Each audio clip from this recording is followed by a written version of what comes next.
शीतल, मखमलीच्या गादीवर झोपणाऱ्याला ज्या वेळेला जमिनीवर झोपायची वेळ येते ना, त्यावेळेला त्याला कळत असते.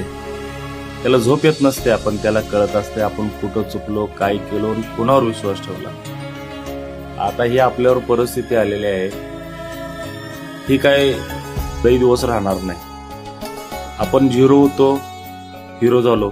शून्यातून आपण वर आलेलो आहे. आपली ना आई वडिलाची ना बापजाद्याची कमाई होती. जे काही मिळवलं, जे काही कष्ट केलं, स्वबळावर केलं, आणि जे काही घालवलं ते आपणच घालवलं. त्यामुळं एवढं काही टेन्शन घ्यायचं नाही. बघ, श्रीमंत किती करोड कोटी रुपये कमावणारे माणसं कुठं मरून पडतात काही कळत पण नाही.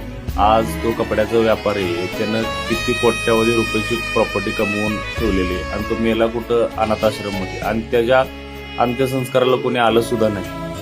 तर आपलं काय घेऊन बसल्या असं प्रत्येकाला अडचणी वेळ येते. पण त्या प्रत्येक